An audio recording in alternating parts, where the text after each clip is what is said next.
কুদরত বোঝা যায়। আস্তে আস্তে বাবা, ওই সন্তানগুলির বাবা, 4 সন্তানের বাবা আস্তে আস্তে করে দুর্বল হয়ে যাইতেছে। এমন এক অবস্থা, হঠাৎ করে কখন জানি বাবা মারা যায়।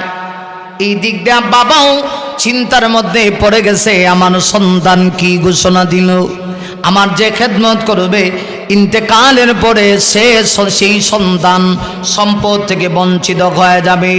এজন্যে বাবাও এখন চিন্তিত হয়ে গেছে। একটা পর্যায়ে বাবা কিন্তু মন থেকে ওই সন্তানের জন্য দোয়া করতেছি। একদিন হঠাৎ করে বাবার 2 চোখ দিয়ে অজর নয়নে পানি পড়ে গেল। এমনি অবস্থায় বাবা হাতটা বাড়ায় দিয়া মহান আল্লাহ রাব্বুল আলামিনের কাছে দোয়া করতে শুরু করছে, আল্লাহ গো, আমি যখন দুনিয়া থেকে বিদায় নিয়ে যাব, আমার বড় সন্তান তো সম্পদ থেকে বঞ্চিত হয়ে যাবে। ওগো আল্লাহ, তবে আমি দোয়া করে দিলাম, আমার সন্তানকে তুমি এমন বরকত দিও, সম্পদ ছাড়াও তো তুমি বরকতের মালিক বানায় দিতে পারো। আল্লাহ, এমন বরকত আমার সন্তানকে দিও, যে বরকত পাওয়ার পরে সন্তানের জীবনে আর কোনো কিছুর সমস্যা না হয়। বাবার দোয়া আল্লাহর কাছে ডাইরেক্ট কবুল হয়ে গেছে। ঘটনাক্রমে কিছুদিন পরে দেখা গেল বাবা মারা গেছে। এখন সন্তানেরা তো বাবার সম্পদের বাঁক বাটোয়ারা করতেছে। এখন তো বড় সন্তান হের শর্ত অনুযায়ী তো সে কিছু পায় না। আর আমাদের দেশে দেখবেন পুরুষেরা যে পরিমাণ সম্পদের জন্য মারামারি না করে, মহিলারা এর চাইতে একটু বেশি করে। কথা কন না কেন? কারণ মহিলাদের ভিতরে সম্পদের লোভ কম না বেশি? অবশ্য আপনাদের এই হবিগঞ্জ এলাকার মহিলারা জানি খুব ভালো, এরা খুব আল্লাহওয়ালা, রাবিয়া বসরিয়া না, আপনারা ভাবে তো লাগে। তবে হ্যাঁ, আপনাদের এলাকার মহিলারা ভালো। আমি ঢাকার মহিলাদের কথা কইতেছি। মহিলাদের ভিতরে দেখবেন লোভ বেশি, যে কোনো জিনিসের লোভ বেশি, মালের লোভ বেশি, টাকার লোভ বেশি, অর্থ সম্পদের লোভ বেশি। অনেক সময় পুরুষের ভিতরে এটা একটু কম থাকলেও স্ত্রীর ভিতরে একটু বেশি থাকে।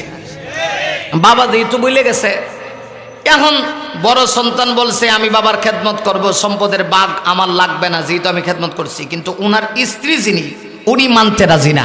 অন্যান্য দেবর যারা আছে এদের স্ত্রীদের সঙ্গে উনি ঝগড়া সৃষ্টি করে দিছে, কিন্তু হেরাও দিতে রাজি না। তোমার স্বামী নেই কথা কইছে।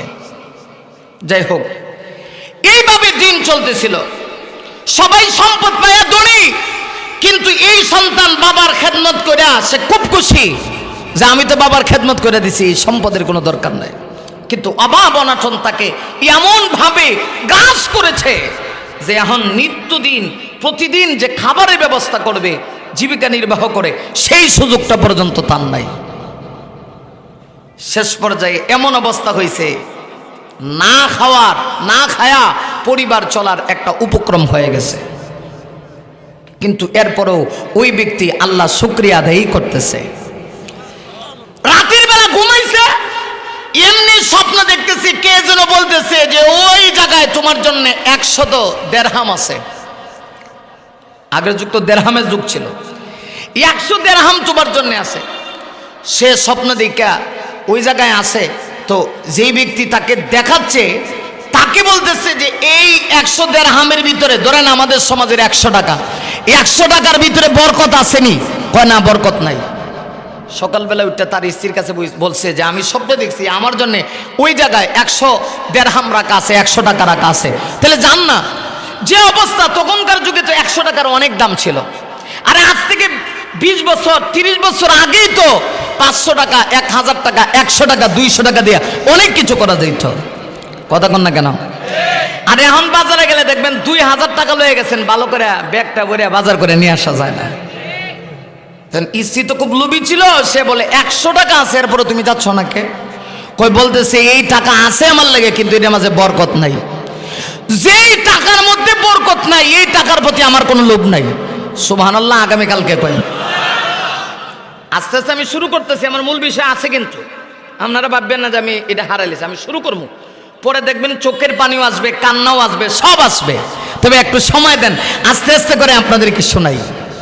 খুব খেয়াল করবেন, গভীর মনোযোগ দিবেন। আল্লাহর বান্দা এমন একদিন বিশ্বাস ছিল, আল্লাহর প্রতি এমন আস্থা, যে জিনিসে বরকত নাই আমি এখানে হাত দিমই না।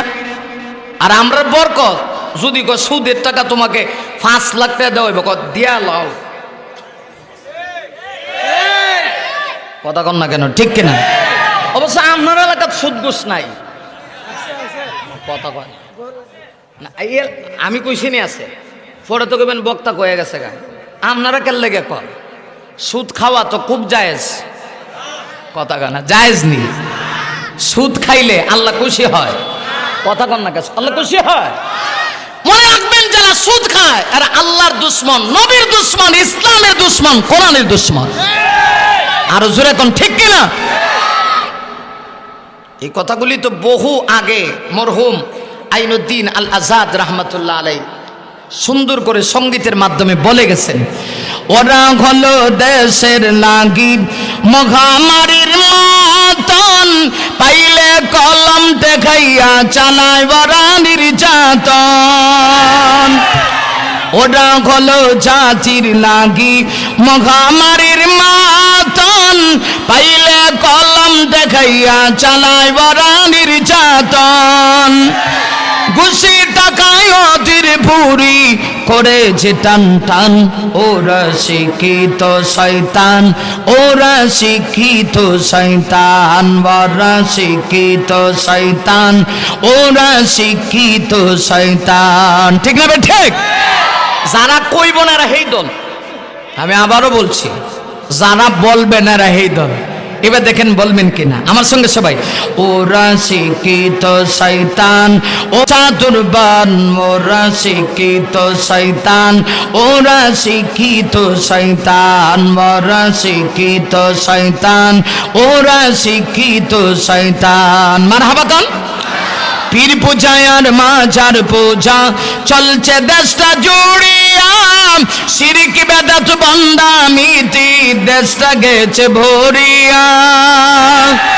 পীর পূজা আর মাজার পূজা চলছে দেশটা জুড়িয়া, শিরক বেদাত বন্দামিতি দেশটা গেছে ভরিয়া। গাঞ্জার কলকি টান মারিয়া, গাজার কলকি টান মারিয়া দেখাই ওরা খাজার শান, ওরা শিক্ষিত শয়তান, ওরা শিক্ষিত শয়তান, ওরা শিক্ষিত। সবাই সবাই, ওরা শিক্ষিত শয়তান, ওরা শিক্ষিত শয়তান, ওরা শিক্ষিত শয়তান, ওরা শিক্ষিত টাকলা।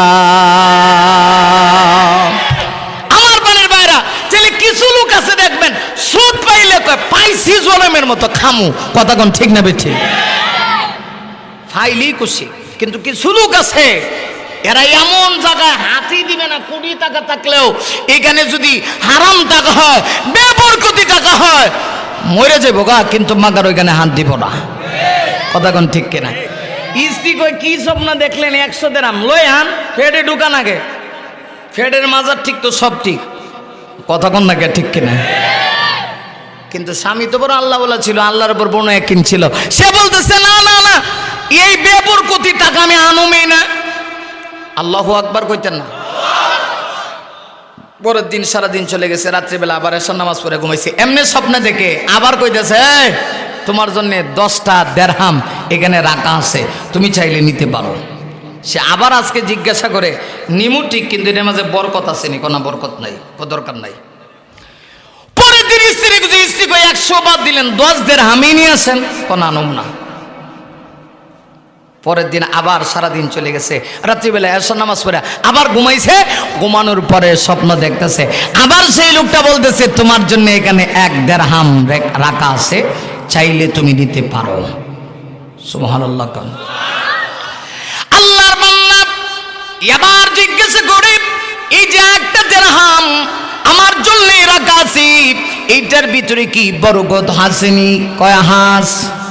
ওই বরকত যদি তাকে আমার 100 দিরহাম দরকার নেই, বরকত যদি তাকে গো আমার 10 দিরহাম দরকার নাই, আমার 1 টাকাই যথেষ্ট, 100 দিরহাম 1 দিরহামই যথেষ্ট। আল্লাহর বান্দা এবার পরের দিন ঘুম থেকে জাগ্রত হইয়া ওই 1 দিরহাম আনার জন্য গেছে, 1 দিরহাম নিয়ে আসতেছে, গড়ের জন্য বাজার করবে। 2-1 দিন হয়ে গেছে, গড়ে কোনো খাবার নাই, কেমনে পরিবার চলবে, কেমনে চলবে? আল্লাহর বান্দা 1 টাকা নিয়ে বাজারের দিকে যখন রানা হয়েছে, গিয়ে দেখে এক ব্যক্তি 2টা মাছ নিয়ে বসা আছে। 2টা মাছ, জমজ মাছ একসঙ্গে বিক্রি করবে, তাও বড় মাছ। আল্লাহর বান্দা জিজ্ঞাসা করে, ও মাছওয়ালা ভাই, এই মাছগুলি কি তুমি বিক্রি করবা নাকি? কয় হ্যাঁ বিক্রি করব। 2টা একসাথে, শর্ত হলো একসঙ্গে নিতে হবে। যদি 2টা নেন আমি বিক্রি করব 1 দিরহাম দিয়া। আল্লাহর বান্দা কয়, আমাকে অর্ধেক দিরহাম দিয়ে 1টা দাও না, আর অর্ধেক দিরহাম দিয়ে বাজার, অন্যান্য বাজার সদাই যা লাগবে আমি সব কিছু নিয়ে বানিতে যাবো। মাছওয়ালা ভাই বলে, না না না, আমার সিস্টেম হলো 2 মাছ আমি একসঙ্গে বিক্রি করব। বড় মাছ দেখলে যে কোনো মানুষের আকর্ষণ জায়গায়। আল্লাহর বান্দা চিন্তা করছে, আপাতত কিনে ফেলি, দেখি তারপরে কি হয়। 1 দিরহাম দিয়া আল্লাহর বান্দা 2টা মাছ কিনে বাড়িতে নিয়ে গেছে। কিতাবের মধ্যে লেখছে, বাড়িতে নিয়ে এসে বলছে, 2টা মাছ তুমি কাটো, তবে 1টা আগে কাটবা। 1টা মাছ যখন আগে কেটে ফেলেছে, এমনিতেই স্ত্রী তাকায় দেখে মাছের পেটের ভিতরে এত সুন্দর স্বর্ণের মতো জগজগে দেখা যায় একটা পাথর দেখা যায়। মনে হয় যেন এইটা খুব দামি জিনিস। জোরে কোন সুবহানাল্লাহ। আল্লাহর বান্দা ওই স্বর্ণের মতো পাথর দেখা যায়, খুব দামি জিনিস। ছবি ওই জিনিসটা আল্লাহর বান্দা হাতে নিল, হাতে নিয়ে আল্লাহর বান্দা স্বর্ণকারের কাছে গেছে। বাইন্যা চিনেননি? আমরা এলাকাত কি কয়? এক এক জায়গার কিন্তু এক এক ভাষা। আমার সব ভাষা বুঝেন তো? ঢাকা গেলে দেখবেন বাপে ডাকে পোলারে হালা, আবে হালা, খাঙ্কে হালা, নাটকে হালা। মানে যত বেশি হালা কইব মনে করবেন আপনারা তত বেশি লাইক করে, তত বেশি পছন্দ করে। মানে এটা ওগর ভাষা, সবাই হালা করে। এমনকি আমি আগে ঢাকা, পুরান ঢাকায় সদরঘাটে জমা পড়াতাম, এখন জমা পড়াই গাজীপুর শহরে জয়দেবপুর বাস স্ট্যান্ডে। তো আমি এক মসজিদের খতিব ছিলাম। আমি যে খতিব, আমারও প্রায় দিন হালা হই কইছে, আমারও হালা কইছে। আমি হালা থেকে বঞ্চিত না। একদিন জুম্মার নামাজ পড়ে খুব তাড়াহুড়া, ফ্লাইটে বকরাম জামুগা না খাইয়া যেতেছি। এমনি দেখি আমার 2 মুসল্লি খুব মুহিব্বিন ছিল, আমার খুব পছন্দ করতো, আমার মসজিদে নামাজ পড়তো। এক মুসল্লি আরেক মুসল্লির দিকে, কিরে খতিব হালা যাইতেছে গা? হালা বি যাইতেছে গা? কই না খায়া যাইতেছে গা? হালাই বি না খায় মরে যাবো গা। মানে সব কথায় হালা হালা কয়। তাহলে বাইনে চিনেন তো? আল্লাহর বান্দা এই দামি পাথরের টুকরাটা স্বর্ণের মতো দেখা যায়। স্ত্রী বলল, নাও, বোঝা যায় খুব দামি জিনিস, হতেও তো পারে কোনো মূল্যবান জিনিস। আল্লাহর বান্দা এই দামি পাথরের টুকরাটা নিয়ে স্বর্ণকারের কাছে গেছি। এমন স্বর্ণকার, ওইটা বড় আল্লাহওয়ালা স্বর্ণকার ছিল। স্বর্ণকারের হাতে যখন উঠায় দিয়েছে, ওই স্বর্ণকার বান্যা ব্যক্তি আল্লাহর বান্দার দিকে একবার তাকায়, আর ওই পাথরের টুকরার দিকে তাকায়, পাথরটার দিকে একবার তাকায়, হাসি দেয়, আর ডেকে বলে, তোমার কপাল বড় ভালো, আমার কাছে এসেছো। অন্য বান্যার কাছে যদি যাইতা, স্বর্ণকারের কাছে, তাহলে তুমি এটার মূল্য কত তুমি কখনো জানতা না। তুমি জানো না এই পাথরের টুকরাটা খুব দামি জিনিস।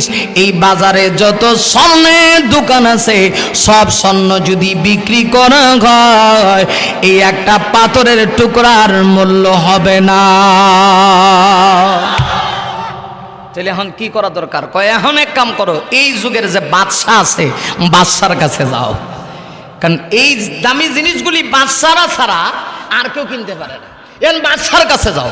আর আগেকার যুগের বাদশারাও খুব আল্লাহওয়ালা ছিল, এরা মিথ্যা কথা কইতো না। আর এখনকার যুগের বাদশারাও খুব বালা, ফেরেশতা নাও। কথাবার্তা দিয়ে কিছু কয় না, আমি কেমনে বলবো? সব কথা বলা যাবে না, কিছু ফ্যান্ডেলে, কিছু অ্যাঙ্গেলে কথা কন্যা দি। কিছু ফ্যান্ডেলে কিছু অ্যাঙ্গেলে মানুষ লাগবো। আগের যুগের এডিও বাচ্চা আছেন, এখনো বাচ্চা। এখনকার বাচ্চার কাছে যদি আল্লাহ ওয়ালারা যা কর দর আর ঢুকা, এই তো অবস্থা। অবশ্য আমরা দেশ খুব বালা, আমরা দেশের কথা কিন্তু কইতেছি কথা কইতেছি, কথা বুঝেন নাই? এই বান্যওয়ালা ব্যক্তি বলে যান, এই জিনিসটা যদি আপনি কারো কাছে বিক্রি করতে চান, এই যুগের বাদশা কিনতে পারবে, এছাড়া আর কেউ না। আল্লাহর বান্দা বাদশার কাছে গেছে, বাদশার কাছে এরকম কিছু লোক ছিল যারা স্বর্ণ দেখলে বুঝতে পারতো বা দামি জিনিস দেখলে বুঝতে পারতো যে এটা দামি জিনিস। এটা যখন নিয়ে দিছে, তখন তার নির্দিষ্ট লোকেরা যখন এই টুকরাটা, পাথরের টুকরাটা মাছের ভিতর থেকে যেটা বেরিয়েছে, এটা যখন এরা দেখছে, দেখে কয় বাদশাহ এটা খুব দামি জিনিস, যদি প্রয়োজন হয় আপনার জীবনের সব কিছু বিক্রি করে দিয়েও যদি হয় এটা কিনে লাইন, এরপরও এটা হাত ছাড়া করেন না। সুবহানাল্লাহ কইতেন না? জীবনের বিনিময়ে হলে, সবকিছুর বিনিময়ে হইলেও এটা খরিদ করে নেন, এরপরও এটা হাত ছাড়া করেন না। আমার বাইরে এবার বাদশা নামদার এবার ওই যুবককে ডেকে বলতেছে, যুবক আপনার এই স্বর্ণের পাথরের টুকরাটা তো কম দামি, যেটা মাছের ভিতর থেকে বের হয়েছে। বাদশা নামদার এই আমার দিকে খেয়াল করেন, আমার দিকে তাকান, পিছনে তাকান কেন? এটা তো খুব খারাপ জিনিস, খুব খারাপ জিনিস। আমি কথা বলি আপনারা পিছনে থাকেন, এটা কেমন জিনিস? খুব খেয়াল করেন, এদিক সেদিক হইলে সমস্যা, কথা বন্ধ করে দেব। আমার ভাই এবার বাদশা ডেকে বলতেছে, ও ভাই তোমার পাথরের টুকরাটা তো খুব দামি জিনিস, এটার দাম কত? কত দিরহাম দিয়ে আমার কাছে বিক্রি করবা? আল্লাহর বান্দা তো দামই জানে না। আল্লাহর বান্দা ডেকে বলে, আমি আপনার কাছে কোনো দাম দর করতে চাই না, আমি আপনাকে বলতে চাই আপনার মনে যা চায় আপনি আমাকে দিয়া দেন। সুবহানাল্লাহ, আপনার মনে যা চায় আপনি দিয়া দেন, কারণ হে তো দামই জানে না এটা। মানে বাদশা আবার এইগুলা যারা পরীক্ষা নিরীক্ষা করে ওদেরকে ডাকাইছে, ডাকায় কয় কত দাম দিব? হে তো দাম বলতেছে না। কয় বাদশা এটা দাম তো অনেক বেশি। আল্লাহর বান্দা বাদশাও তো বড় নেককার ছিল, ঠগাই না বাদশা ছিল না। বাদশা তখন তার এক কর্মচারীকে বলল, ওই যে বিশাল বড় একটা উট দেখা যায়, ওই উটটা তুমি আমার সামনে নিয়ে আসো, আর ওই উটের উপরে তুমি মাল বোঝা উঠায়া দাও। কিতাবের মধ্যে লেখছে উটের উপরে 60 টন মাল উঠায় দিল। ওই যুগে একটা উটের উপরে 60 টন মাল, আর তো 60 টন মাল উঠায় দিয়েছে। বাদশা নামদার এবার তাকে ডেকে বলে, ওই লোকটাকে ডেকে বলে, যাও উটের উপরে যত মাল আছে, দামি দামি যত জিনিস আছে, সামান্য পাথরের টুকরা, ওই পাথরের টুকরার বিনিময়ে আমি তোমাকে সব কিছু দিয়ে দিলাম। হ্যাঁ তো খুব খুশি হয়ে লয়ে যেতেছে গা, খুব খুশি। কি একটা জিনিস মাছের পেট থেকে বাড়িল, কিন্তু এটা তো কত দামি জিনিস, সে খুব খুশি হয়ে লয়ে যেতেছে। কিছুক্ষণ যাওয়ার পরেই ওই স্বর্ণটর্ণ যারা পরীক্ষা করতো বাদশার দরবারে ছিল, এরা বলতেছে, বাদশা হে যে একটা পাথরের টুকরা আনছে মাছের পেটের ভিতর থেকে, এটার সিস্টেম হলো যেখানে একটা পাথরের টুকরা পাওয়া যায়, এটার সাথে আরেকটা পাথরের টুকরা আছে, তাহলে এরা ঢাকায় আনেন, আইনা বলেন যে এইটার সাথে জমজ আরেকটা এরকম সুন্দর পাথরের টুকরা আছে, এটা নিয়ে আসার জন্য। আবার যখন বাদশা তারে ঢাকাইছে, হ্যাঁ আসছে, আইসা দেন ভয় পাইতেছে, কিরে মালগুলি কি আবার লয়া জায়গা কিনা। কিন্তু বাদশা কেন ডাকছে এটা তো তার জানা নাই। বাদশা বলতেছে, দেখো তুমি যে একটা পাথরের টুকরা নিয়ে আসছো, এটার সাথে আরেকটা পাথরের টুকরা আছে, দুইটা মাছ একসাথে থাকে, এক মাছের পেটের ভিতরে এটা থাকবো, আরেক মাছের পেটের ভিতরে আরেকটা থাকবে। তখন তো সে কই, ঠিকই আমার তো আরেকটা মাছ আছে। দৌড়ায় বাড়িতে গেছে, গিয়ে দেখো তোমার স্ত্রীকে জিজ্ঞাসা করো। কিন্তু ওই মহিলা তো খুব লোভী মহিলা ছিল। মহিলা যখন আরেক মাছ কাটছে, কাটতে ভিতরে যখন আরেকটা পাথরের টুকরা পাইছে, এটা লুকায় রেখে দিছে। বোঝেন নাই কেমন মহিলা, চিন্তা করছেন তো। এখন বাড়িতে গিয়ে বলতেছে, হ্যাঁ প্রিয় তোমার স্ত্রী আরেকটা পাথরের টুকরা কি তুমি পাইছো? তাইলে দাও। আল্লাহর কসম পাই নাই। কোনা ভাইছো? কোনা ভাই নাই। তখন তিনি বলতেছে, দেখো এক পাথরের টুকরা মাছের পেটের ভিতর থেকে বের হওয়ার পরে বাদশার কাছ থেকে এক উট বোঝাই দামি দামি জিনিস বাদশা দিছে 7 টন। যদি ওইটা দেও বাদশা আরো 2 উট বুঝাই 14 টন মাল আমাদেরকে দিব, আর যদি দেয় তাহলে তোমারে দিয়ে দিব। যেই মুহূর্তে এই কথা কইছে, কথা হলে নেন, আমি লুকায় রাখছিলাম, আল্লাহর রাস্তায় মাফ করেন। এই হলো মহিলাদের খাইসলত। কথা কন না কেন, ঠিক কেন? সংক্ষেপ কথা হলো এই, যে কথাটা বোঝাইতে চাইছিলাম, খুব বরকতি এক মাস। দেখেন বরকত কাহাকে বলা হয়, আল্লাহু আকবার। তখন ওই লোকটা তার স্ত্রীর কাছ থেকে আবার এক টুকরা পাথরের টুকরা নিয়ে গেল। নিয়ে যাওয়ার পরে বাদশাটাকে 2টা উট বোঝাই করে দিল, আগে 1 উট, এখন 2 উট। তাহলে লাভ হয়েছে না ক্ষতি হয়েছে? 1 উটে কয় টন? 7 টন। 3 উটে 21 টন মালের মালিক আল্লাহ বানায় দিছে 1 দিরহামের বিনিময়ে। এটার নাম হলো বরকত। আমার পানের ভাইরা, তাহলে এই মাসটা বরকতি মাস। এই মাসে যে কথাগুলি শুনব, এই কথাগুলি বরকতি কথা। তাই আসুন, বরকতি এক মাসে, বরকতি এক মাসে, বরকতি এক আলোচনা আমরা শুনব। সেজন্যে আমি আপনাদের সামনে পবিত্র কোরআন শরীফের সূরা আল মুজাদালার 22 নং আয়াত কারিমা থেকে আপনাদের সামনে তেলাওয়াত করছি। এই আয়াতকে সামনে রেখে আমি কিছু কথা বলতে চাই। আমি আগেই বলেছি, যদিও আমার বিষয় হব্বে রাসূল, তবে নতুন কিছু তত্ত্ববহুল কথা আপনাদেরকে শোনাতে চাই। আল্লাহ রাব্বুল আলামিন এই আয়াতটা নাজিল করেছিলেন একজন সাহাবীর শানে। একজন সাহাবী, ঈমানি দীপ্ত একজন সাহাবী, যেই সাহাবী ঈমানের জন্য, নবীর ভালোবাসার জন্য নিজের জীবন কোরবানি করেছিলেন। ওই সাহাবীর শানে আল্লাহ সূরা আল মুজাদালার 22 নং আয়াতটা নাজিল করছেন। সুবহানাল্লাহ কইতেন না? আরো জোরে কোন না সুবহানাল্লাহ। চা দিয়েন, একটু চা দিয়েন। আমার পানির ভাইরা, সূরা আল মুজাদালা আয়াত নং কত? সবাই বলেন আয়াত নং কত? 22। খুব গভীর মনোযোগ, এখন কিন্তু মূল আলোচনায় ঢুকে গেছে। দেখেন, রাসূলের ভালোবাসা আমার বিষয়। সাহাবীরা নবীকে কেমন ভালোবাসতেন, এই আয়াতটাই তার বাস্তব প্রমাণ। আয়াতটা নাজিল হয়েছিল একজন সাহাবীর শানে। ওই সাহাবীর নাম ছিল হযরতে আবু উবায়দা ইবনুল জাররাহ রাদিয়াল্লাহু তাআলা আনহু। ওনার নাম ছিল, নাম কি? আবু উবায়দা ইবনুল জাররাহ রাদিয়াল্লাহু আনহু। খেয়াল করেন, নামটা মুখস্থ রাখবেন, শেষ পর্যন্ত এই নামটা কিন্তু বারবার আসবে, নাহলে মূল কথা বুঝবেন না। আমাদের সমাজে যুবকদেরকে একটু জিজ্ঞেস করেন না, ও যুবক বলো তো দেখি কয়েকটা অভিনেতা অভিনেত্রীর নাম, তখন কইবে হুজুর শুধু কি বাংলাদেশ নেই, ইন্ডিয়া সহ। কথা কন না কেন? কিন্তু 10 জন সাহাবীর নাম বলতে যদি বলা হয়, পারবে না। কোরআন শরীফে কতটা সূরা আছে যদি জিজ্ঞেস করা হয়, বোমা মারল কইতা তো না। যে কারণে আজকে মুসলমানদের উপরে এমন নির্যাতন চালানো হচ্ছে, কারণ আজকে আমরা নামে মুসলমান, কাজে মুসলমান না। ঠিক কিনা বলুন? আর জোরে বলুন, ঠিক কিনা? আল্লাহ এই মুসলমানের দেশে, আলেম ওলামার দেশে, পীর মাশায়েখের দেশে, অসংখ্য গণিত আল্লাহওয়ালার দেশে ঠিক মুরতাদেরা ইসলামের বিরুদ্ধে কথা বলার সুযোগ পেত না। আজকে আমাদের ইমানি অ্যাকশন দুর্বল হয়ে গেছে। আমরা এখন আর আগের মতো আওয়াজ দিতে পারি না। গর্জে উঠতে হবে সেই আগের মতো। বাংলার দাবাল ছেলেরা যেইভাবে জেগে উঠেছিল, আবারও আমাদেরকে জেগে উঠতে হবে। রাসূলের প্রেম ভালোবাসা নিয়ে, ইমানি দীপ্ত কণ্ঠ নিয়ে আবারও আমাদেরকে সামনের দিকে এগিয়ে যেতে হবে।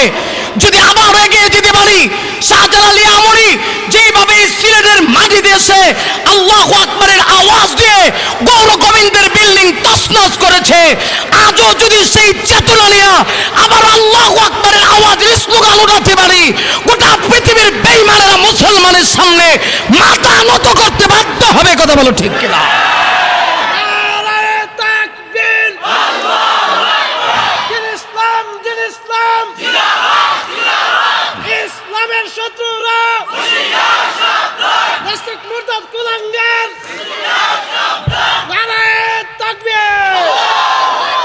আমার পানের ভাইরা, মুসলমানের শুধু আওয়াজ দরকার, ঠিক কিনা? যার বাস্তব প্রমাণ হলো ভারতের কর্ণাটকে। আপনারা দেখেছেন মেয়েটার নাম কি? মুস্কান নামে যে মেয়েটা, ওই হিন্দু উগ্রত্ববাদী ইসকনের সদস্যগুলি, বেঈমানগুলি যখন আমার সেই মহিষী বোন, আমার সেই খাদিজা আয়েশার সুযোগ গোত্রশ্রী বোন, তার গায়ে হিজাব পরে কলেজে ঢুকতে ছিল, তখন তারা, এরা নাকি সাম্প্রদায়িক সম্প্রীতির দেশ, ধর্মের উপরে কেমন আক্রমণ, প্রত্যেক ধর্মের পোশাক সে পরবে, এটা তার স্বাধীনতা। সে ওই পোশাকটা নিয়ে যখন ভার্সিটি বা কলেজে ঢুকতেছিল তখন ওই হিন্দুত্ববাদী ইসকনের কোলাঙ্গার সদস্যগুলি আমার বোনের দিকে ধাওয়া করতেছিল। শুধু তা না, আমার বোনকে দেখে জয় শ্রীরাম বলতেছিল। তখন দীপ্ত কণ্ঠে সেই মহিষী মেয়েটা, মুস্কান নামক সেই মেয়েটা নারে তাকবীরের যে আওয়াজ দিয়েছে, আমার মনে হয় এই আওয়াজে গোটা পৃথিবীর ঘুমন্ত মুসলমানের ঈমান জেগে উঠেছে। মুসলমান যদি ওই আওয়াজের কণ্ঠের সাথে কণ্ঠ মিলিয়ে আবার আওয়াজ দিতে পারি, আল্লাহর কসম গোটা পৃথিবী মুসলমান শাসন করবে।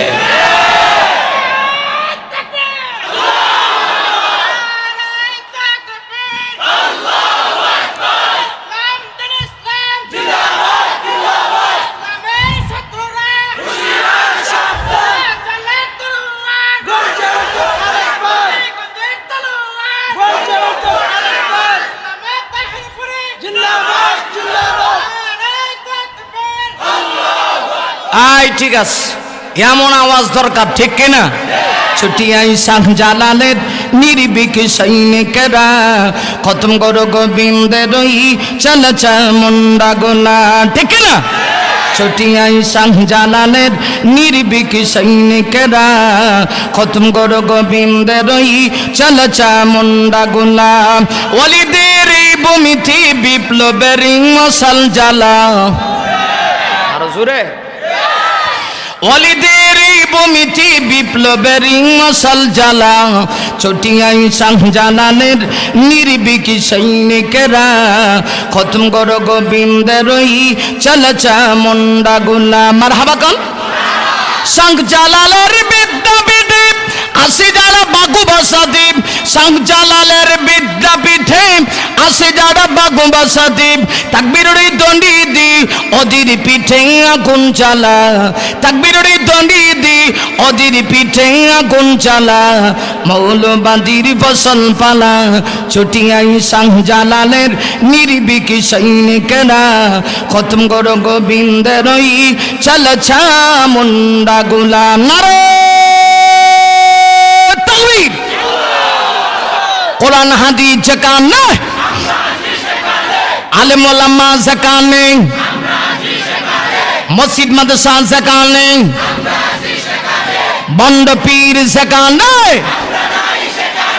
সুদ ঘুষ যেখানে, আল্লাহ কবুল করো, আমিন কর, আরো জোরে কন আমিন। আসুন, হযরত আবু উবাইদা ইবনুল জাররাহ, বলছিলাম নবী ভালোবাসার দৃষ্টান্ত হচ্ছেন সাহাবায়ে কেরাম। এদিকে তাকান, আসবেন না, একটু ইমানটা জাগাইলাম, কষ্ট হইতেছে। নবীর ভালোবাসার দৃষ্টান্ত ছিলেন সাহাবায়ে কেরাম। আমার হব্বে রাসূল বিষয় যার সানে আয়াত নাজিল করছে, কিন্তু ব্যতিক্রম বিষয় হলো আবু উবাইদা ইবনুল জাররাহ, যার সানে আল্লাহ আয়াত নাজিল করছে, উনি তার বাবার নামে পরিচিতি ছিলেন না, দাদার নামে পরিচিতি ছিল। সুবহানাল্লাহ। এটা খুব সূক্ষ্ম একটা আলোচনা, মাত্র ঢুকতেছি, কেবল ঢুকতেছি, খুব খেয়াল করেন, খুব খেয়াল করেন, শেষ পর্যন্ত কাঁদতে হবে, চোখের পানি ছেড়ে দিতে হবে, ঠিক আছে ইনশাল্লাহ। আমার ভাইরা, এই পৃথিবীর সকল মানুষ তার বাপের নামে পরিচিতি লাভ করে। ইতিহাসে তিনি এমন একজন ব্যক্তি যিনি তার দাদার নামে পরিচিতি লাভ করছেন। সুবহানাল্লাহ। এই বছর থাক নাকি? কার নামে? দাদার নামে। ওনার নাম ছিল আবু উবাইদা, বাপের নাম ছিল আব্দুল্লাহ, দাদার নাম ছিল জাররাহ। অথচ তিনি আবু উবাইদা ইবনুল জাররাহ নামে পরিচিত। বাপের নাম আল্লাহ কাটটা দিছে, বাপের নাম কেতাব করে দিয়েছে। কেন? এইখান থেকেই হব্বে রাসূলের শিক্ষা। এটাই আমার আজকের ওয়াজ। বাপের নাম আল্লাহ কাটলেন কেন, এই বিষয়টা যদি বুঝতে হয়, এই মুহূর্তে আপনাদেরকে নিয়ে যাব ঐতিহাসিক দুইটা যুদ্ধের দিকে, যেখানে তার ঐতিহাসিক দুটা দৃষ্টান্ত আছে। নবী প্রেম কেমন ছিল সাহাবীদের ভিতরে, এটাই এখন আপনাদের সামনে উপস্থাপন করতে চাই। ইমাম বুখারী হাফিজাহুল্লাহ আসাহুল কুতুবি বাদা কিতাবিল্লাহ as-সাহিহুল বুখারী, পবিত্র কোরআন শরীফের পরে সবচেয়ে বিশুদ্ধ যে গ্রন্থ, এই গ্রন্থের নাম হলো বুখারী শরীফ। বুখারী শরীফের দ্বিতীয় খণ্ডে ইমাম বুখারী হাফিজাহুল্লাহ বিভিন্ন যুদ্ধের ইতিহাস তিনি উল্লেখ করেছেন সনদ সহকারে। আমার পানের ভাইরা, এর মধ্যে ঐতিহাসিক দুইটা যুদ্ধ হয়েছিল। এই দুই যুদ্ধে তার কি দৃষ্টান্ত ছিল, সাহাবীর কি দৃষ্টান্ত ছিল, আপনাকে আমাকে বুঝতে হবে। একটা যুদ্ধের নাম ছিল বদরের যুদ্ধ, আরেকটা যুদ্ধের নাম ছিল ওয়াহুদের যুদ্ধ। জিন্দিগিতে নাম শুনছেন নি? তাহলে একটু কথা বলে শুনছেন? একটার নাম বদর আর একটার নাম এই বদর আলী না, বদর আর ওহুদ। ইসলামের ইতিহাসে প্রথম যুদ্ধ হয়েছিল বদরের যুদ্ধ। এই বদরের যুদ্ধের ঠিক 1 বছর পরে হয়েছিল ওয়াহুদের যুদ্ধ। এই দুইটা যুদ্ধের ব্যবধান ছিল হওয়ার মাত্র 1 বছর। 1 বছর আগে বদরের যুদ্ধ হয়েছে, 1 বছর পরে ওয়াহুদের যুদ্ধ হয়েছে।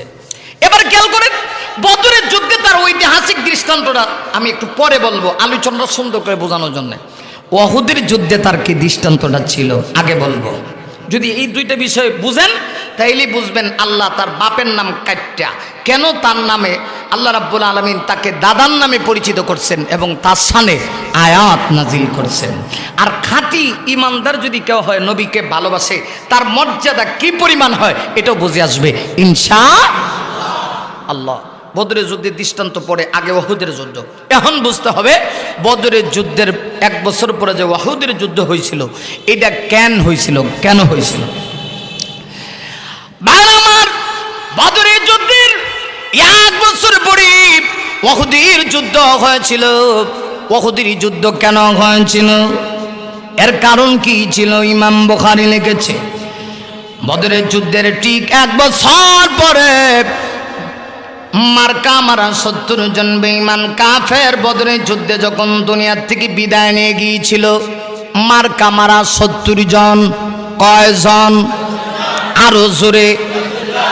মার্কা মারা 70 জন বেঈমান কাফের বদরের যুদ্ধে পরাজিত হলো, এরা দুনিয়া থেকে বিদায় নিয়ে গেল। এদের প্রধান ছিল মিস্টার আবু জাহিল্লা। নাম কি? আবু জাহিল্লা। আবু জাহাল কইবেন না, কবেন আবু জাহিল্লা। গোতা মেরে কইেন, গোতা মেরে কই তুইব, কারণ নবীর দুশ্মনের সঙ্গে মুসলমানের কোনো আপোষ হতে পারে না। আর জোরে কর।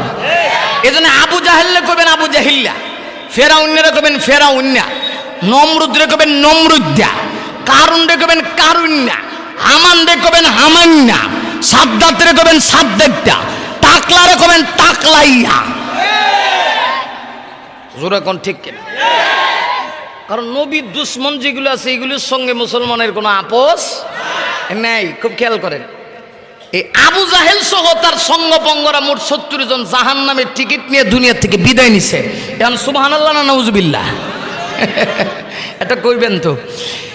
এরা যখন জাহান্নামের টিকিট নিয়ে দুনিয়া থেকে বিদায় নিল, বিদায় নেওয়ার পরে ওদের কিছু সঙ্গপঙ্গ ছিল, এরা দুনিয়াতে রয়ে গেছে। আজও কিন্তু আছে, আমরা সমাজও আছে। আবু জাহিল্লা চাচাতো ভাই, খালাতো ভাই, ফুফাতো ভাই, মা কথা কন না। যেমন কিছুদিন আগে যে টাকলা মুরাইদদের মতো আরো 1000 টাকলা আছে, আপনারা তো খালি হেরেই দেখেন। এছাড়াও আরো 1000 টাকলা আছে। মনে রাখতে হবে যারা ইসলামের দুশ্মন এদের ধ্বংস অনিবার্য। আমরা কোন দলের পক্ষে বিপক্ষে ওয়াজ করতে আসি নাই, কিন্তু আমাদের বক্তব্য ক্লিয়ার। কিসের সুন্নি, কিসের কওমি, কিসের ওয়াহাবি, আসুন আমরা সবাই এক হই। কারণ এখন এক হওয়ার টাইম এসে গেছে। টুপি নিয়ে মারামারি করার টাইম নেই, সুন্নি আর কওমি নিয়ে মারামারি করার টাইম নেই। আসুন সবাই বুকে বুক মিলাই এক হয়ে ওই সমস্ত টাকলা মুরাইদদের মতো কুলাঙ্গারদের বিরুদ্ধে স্লোগান উঠাই, তাহলেই দেখবেন এই বাংলাদেশেও ইসলামী বিপ্লব কায়েম হয়ে যাবে। খালি মিয়া মারামারি করেন টুপি লইয়া, এত টুপি লিয়ে কিসের মারামারি? আমরা সবাই নবীকে ভালোবাসি, কথা কন না কেন? যদি কারোর মধ্যে কোনো সমস্যা থাকে আলোচনার মাধ্যমে এটা নিষ্পত্তি করা দরকার। আসুন এটা আমরা আলোচনা করে নিষ্পত্তি করে ফেলি। এমন মুসলমানে এক হয়ে যাওয়া দরকার। কারণ বেঈমানেরা যখন আম করে মাইর দেয় তখন কয় না যে এটা সুন্নি আর এটা কওমি, কয় এটা মুসলমান মার। আর আমাদের ভিতরে এত দলাদলি। এই টাকলা মুরাদ যে ইসলামের বিরুদ্ধে কইছিল কিছুদিন আগে, হ্যাঁ ছিল হিরো। আল্লাহ মাত্র 3 মাসের ব্যবধানে তারা বানাইছে জিরো, বানাইছিনি। কই হ্যাঁ কইছে ইসলাম থাকতো না। আল্লাহ কয় তোর এত বড় সাহস, তোর নিজের মাথায় তো চুলই উঠে না, তোর কি ক্ষমতা? মাথাটা একটা আন্তর্জাতিক এয়ারপোর্ট, মনে হয় যেন বাংলাদেশের যত বিমান আছে সব বিহার মাথায় ল্যান্ড করবে। কথা কন না কেন, ঠিক কেন? তাহলে আবু জাহিল্লা নবীর যুগে ছিল, এখনো আবু জাহিল্লা না থাকলেও এর সঙ্গপঙ্গরা আছে, নাতিফতি আছে। আবু জাহিল্লা সহ এর সঙ্গীরা মোট 70 জন জাহান্নামের টিকিট নিয়ে দুনিয়া থেকে বিদায় নিছে। বিদায় নেওয়ার পরে এদের কিছু সুযোগ্য উত্তরসূরিরা দুনিয়াতে রয়ে গেল। এরা যখন দুনিয়ার থেকে বিদায় নিছে ঠিক 1 বছর পরে এদের উত্তরসূরিরা এখন আবার জেগে উঠছে। কেন? এরা চাইতেছে ইসলামকে ধ্বংস করে দিবে, ইসলামের নবীকে দুনিয়া থেকে বিদায় করে দিবে, সাহাবীদেরকে চিরতরে দুনিয়া থেকে বিদায় করে দিবে। এই প্ল্যান নিয়ে প্রোগ্রাম করে বদরের যুদ্ধের ঠিক 1 বছর পরে ওরা আবার সেই সুদূর সেই মক্কা থেকে ওরা আবার উহুদের প্রান্তরের দিকে রওনা করছে। উদ্দেশ্য কি? নবীরে দুনিয়া থেকে বিদায় করে দিব, ইসলাম চিরতরে উৎখাত করে দিবে।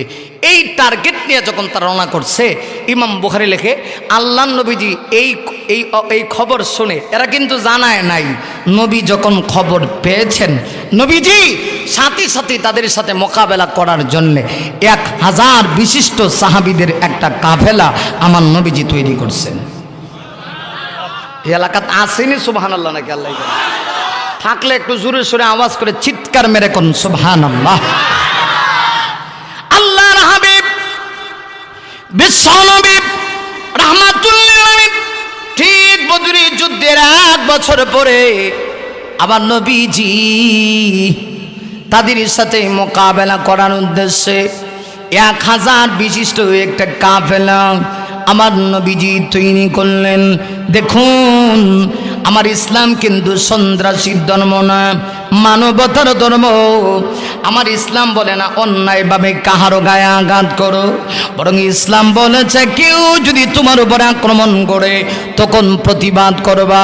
আল্লাহ নবীজি যেই মুহূর্তে খবর পাইলেন নবী আমার আগে বাড়ায়া তাদের সঙ্গে মোকাবেলা করতে চাননি, ওরা ইসলাম উৎখাত করে দিবে, আমার নবীজি খবর পাওয়া মাত্রই সাহাবীদের একটা কাফেলা আমার নবীজি তৈরি করলেন।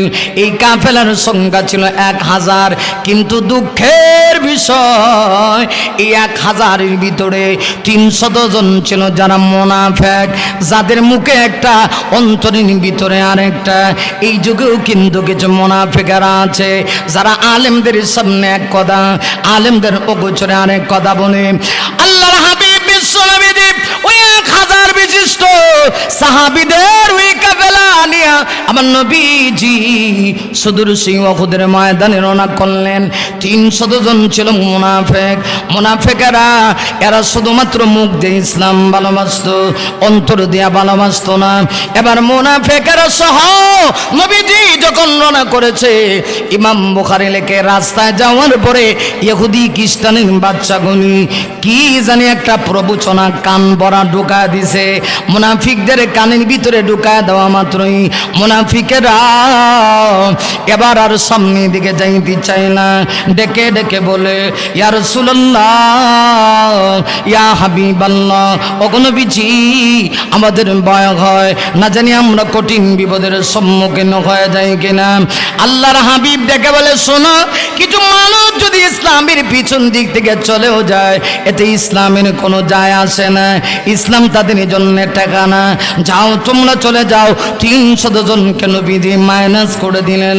এবার খাঁটি বীর পলোয়ান 700 জন খাঁটি ইমানদার সাহাবী, যারা ইমানি দীপ্ত সাহাবী, যারা আল্লাহ ভালোবাসে, নবীকে যারা কলিজা দিয়া ভালোবাসে, রণাঙ্গনে গিয়া আল্লাহর পক্ষে তাইকা, নবীর পক্ষে তাইকা, ইসলামের পক্ষে তাইকা জীবন দিয়ে দিবে তো এরপরও বাতিলের সামনে আপোষ করবে না।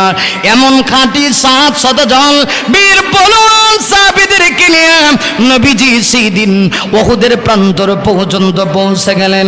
ইমাম বুখারী লিখেছে সেই দিন আমার নবীজি রণাঙ্গনের সেনাপতি হিসাবে আমার নবীজি এক্সট্রাভাবে জিহাদের ময়দানে গিয়া নবীজি যুদ্ধের কৌশল হিসাবে সর্বপ্রথম নিজের মাথায় আমার নবীজি একটা লোহার টুপি পরিধান করলেন। আল্লাহর রাসূল সেই দিন উহুদের প্রান্তরে গিয়া নবীজি আমার নিজের মাথায় একটা লোহার টুপি পরিধান করলেন। রসুল ছিলেন সেনাপতি, এটা ছিল যুদ্ধের কৌশল। যুদ্ধের ময়দানে আমার রসুল সেনাপতি, আবার মসজিদ নববীতে মিম্বরে আমার রসুল খতিব। এতে বোঝা যায় আমরা যারা নবীকে ভালোবাসি, নবী প্রেম যাদের ভিতরে আছে, এরা শুধু জুমার খুতবায় খতিবি দায়িত্ব পালন করব সেটা নয়।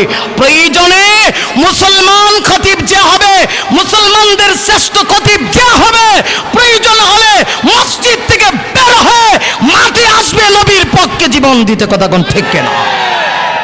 সেটা ছিলেন আপনাদের সেই হবিগঞ্জের শেখুল হাদিস আল্লামা তাবাজ্জুল হক হবিগঞ্জি রহমাতুল্লাহ আলাইহি। তিনি ছিলেন সত্যিকার নবী প্রেমিক, সাহাবী প্রেমিক।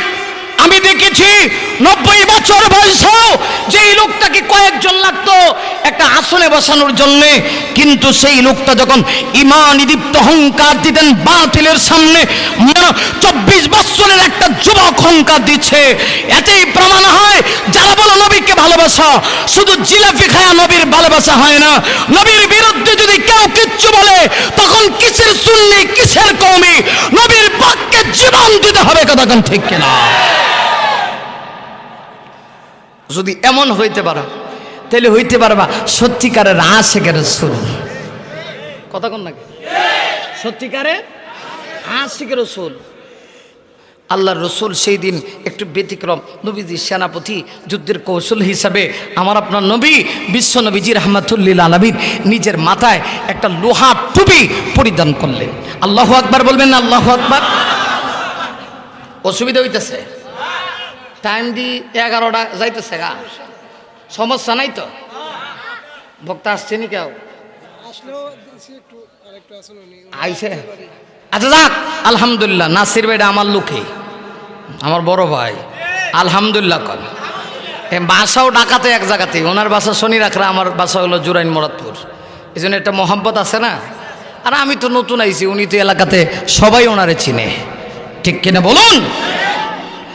আল্লাহর হাবিব সেই দিন যুদ্ধের কৌশল হিসাবে নবী আমার লোহার টুপি পরিধান করলেন। লোহার টুপি পরিধান করে আবার নবীজি খাঁটি ইমানদার 700 জন সাহাবীদের কি 2 ভাগে বিভক্ত করলেন। কয় ভাগ? এ যুবকেরা কথা কও আরো জোরে। এর ভিতরে এমন কিছু সাহাবীরা ছিল যারা যুদ্ধের ময়দানে তীর আর বল্লম চালানোর অভিজ্ঞতা রাখতেন। 700 জন খাঁটি ইমানদার সাহাবীদের ভিতরে এদের সংখ্যা ছিল খুব নগণ্য, অল্প সংখ্যায় ছিল মাত্র 50 জন। নবীজি আমার এই 50 জন তীরন্দাজ সাহাবীদেরকে সেদিন বিশ্ব নবীজি আলাদা করে বললেন, শোনো, আজকের জিহাদের ময়দানে তোমাদেরই ভূমিকা হবে সবচেয়ে বেশি।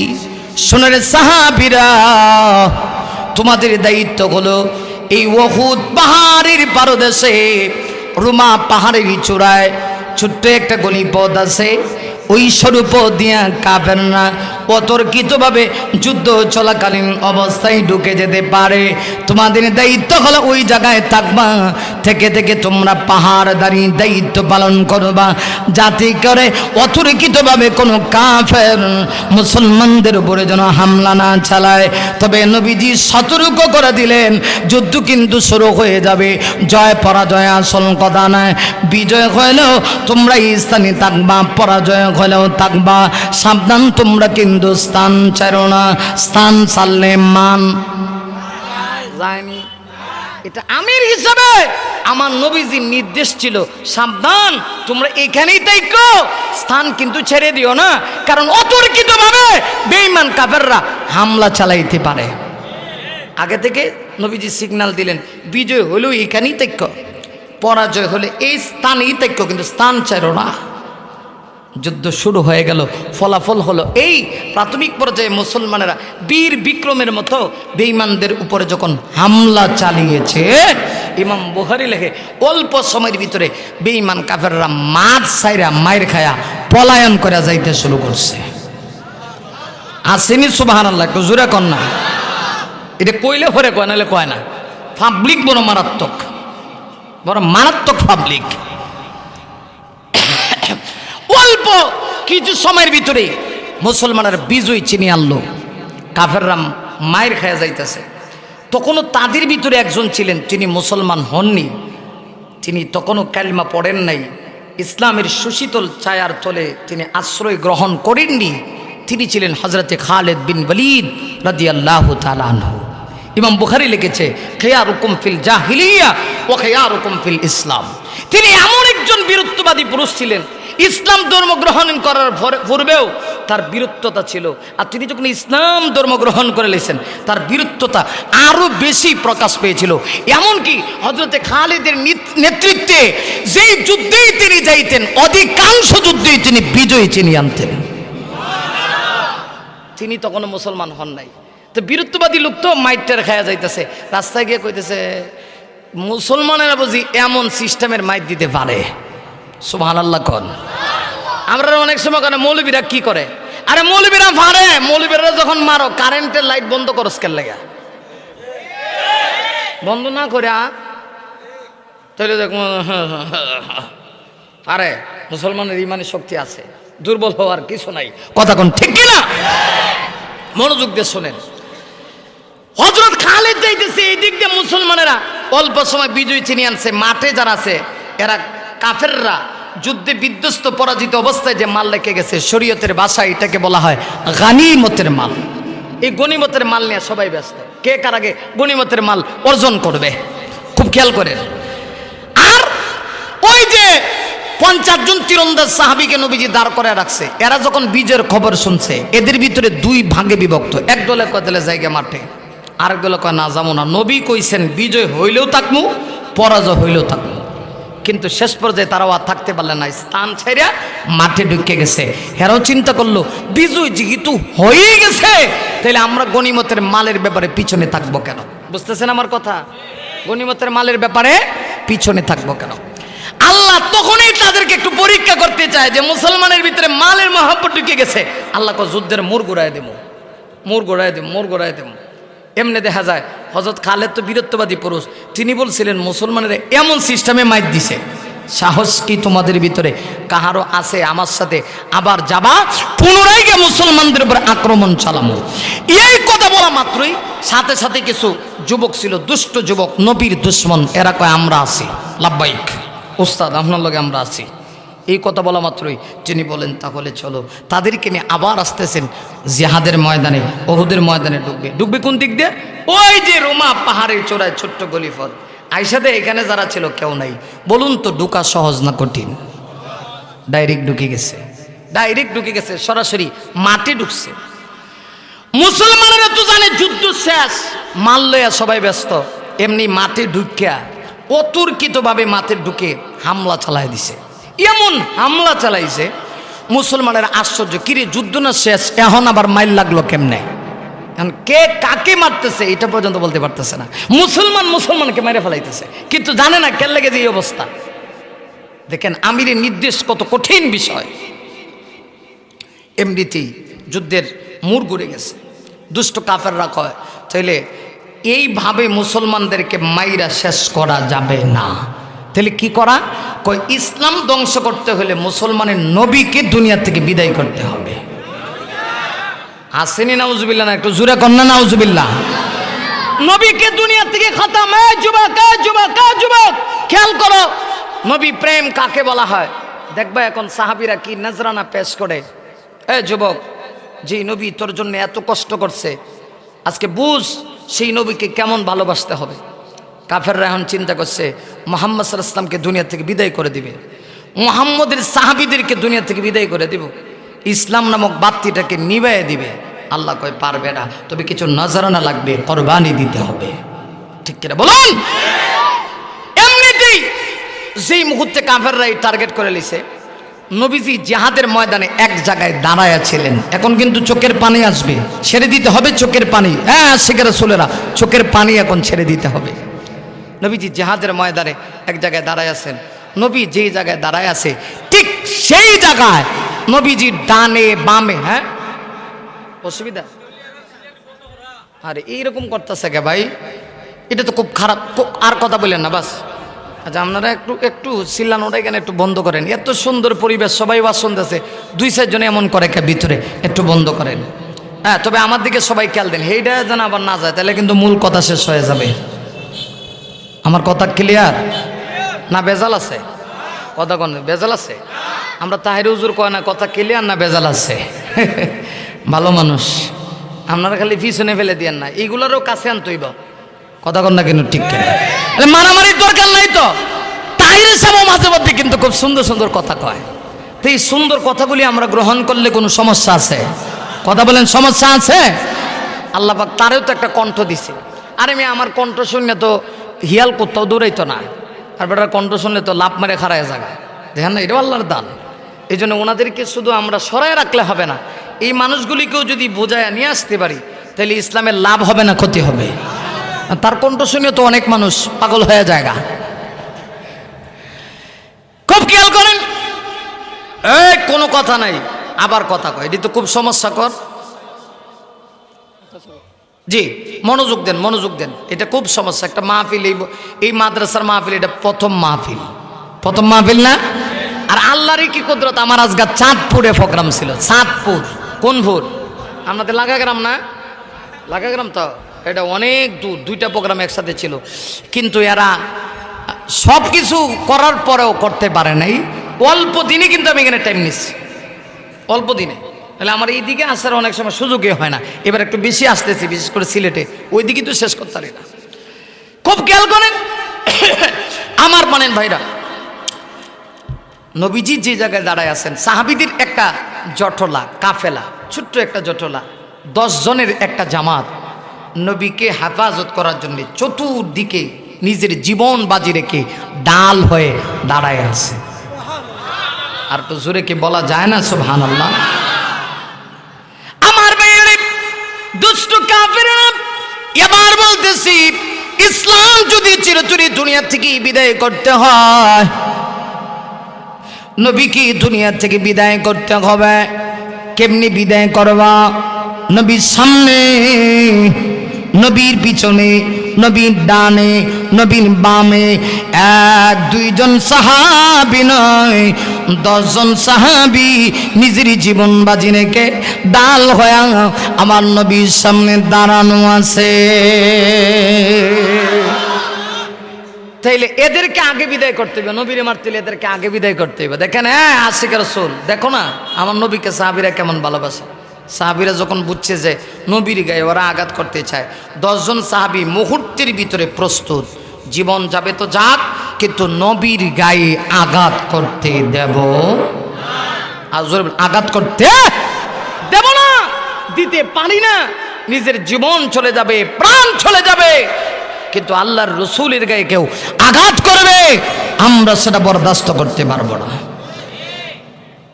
এমনিতেই কাফেররা আওয়াজ দেয়, ও নবীর সাহাবীরা, তোমরা বুঝি নবীকে এত ভালোবাসো, এত মহব্বত করো, তাহলে প্রস্তুত হও, একে একে তোমাদের 10 জনকে শহীদ করে দুনিয়া থেকে বিদায় করে দেওয়া হবে।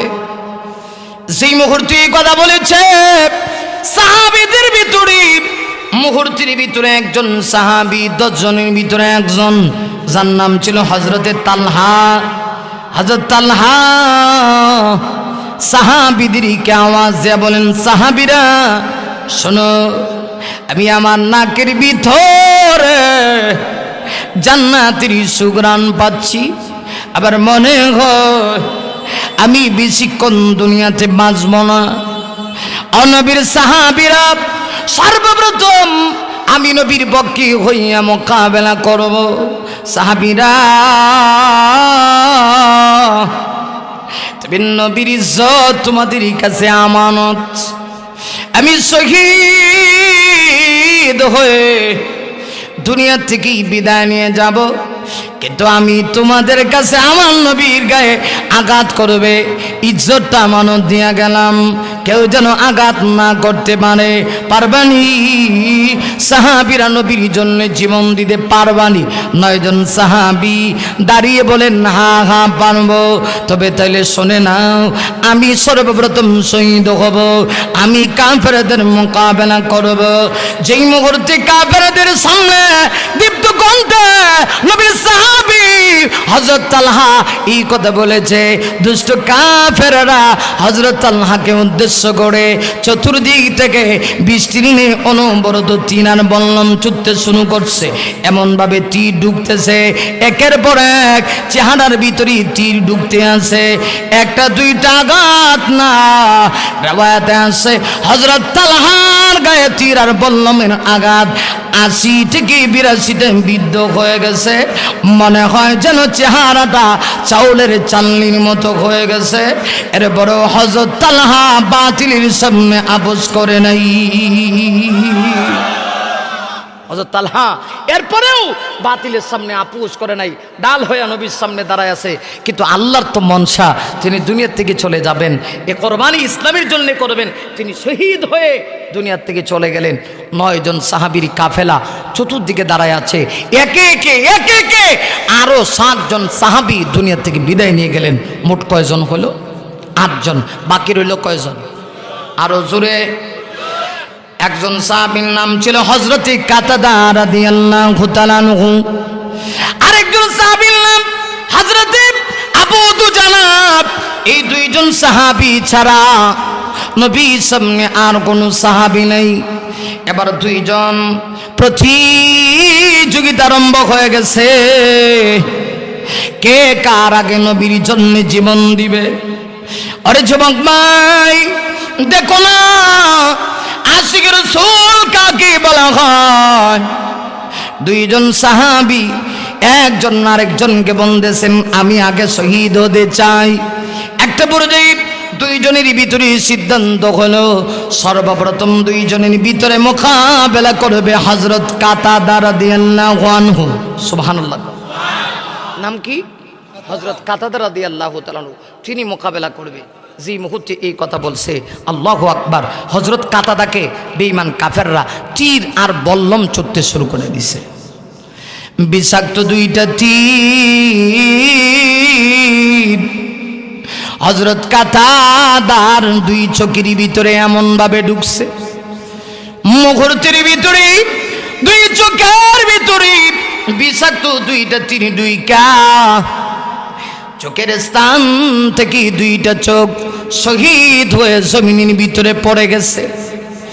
এই অবস্থা দেখে নবীজি পর্যন্ত চোখের পানি টিকা রাখতে পারেন না। আল্লাহ নবী ডেকে বলে, ওরে কাতাদা, তুমি বুঝি আমাকে এত ভালোবাসো? আমার জন্য তুমি 2টা চোখ শহীদ করে দিছ। ওরে কাতাদা দাও তোমার 2টা চোখ আমি বিশ্ব নবীজির মুবারক হাতে উঠায়া দাও। হযরত কাতাদা বলেন, যে মুহূর্তে নবীজির মুবারক হাতে 2টা চোখ উঠা দিয়েছি, এমনিতেই তাকা দেখি নবীজি তার জিহ্বা মুবারক থেকে তুতু মুবারক লেপন করে দিয়া হযরত কাতাদার 2 চোখ চোখের স্থানের ভিতরে লাগায় দিলেন। কাতাদা বলেন, আমি দেখি আমার চোখের পাওয়ার আগের চাইতে কোটি কোটি গুণ বেড়ে গেছে। হযরত কাতাদা বলেন যে আমি আমার আগের চোখ ফিরে পেয়েছি। কিন্তু আল্লাহর মনসা, কিছু মানুষ এইভাবেই ইসলামের জন্য জীবন দিবে। তিনিও একটা পর্যায়ে শহীদ হয়ে গেলেন। বুঝে থাকলে বলুন, নবীর সামনে সাহাবী কয়জন? আরো জোরে। ভাইরা আমার, ওই একজন সাহাবী যার নাম ছিল হযরতে আবু দুজানা রাদিয়াল্লাহু তাআলা আনহু। আবু দুজানা সারা নবীর সামনে আর কেউ নাই। হযরত আবু দুজানা যখন একা, হাদিসের কিতাবে আছে হযরত আবু দুজানা গলা কাটা মুরগির মতো ছটফট করা আরম্ভ করে দিছে। হযরত আবু দুজানা চিন্তা করে, আমি একা, আমার কাছে নবীর ইজ্জত না আমানত। আবু দুজানা ডেকে বলে, আল্লাহ গো,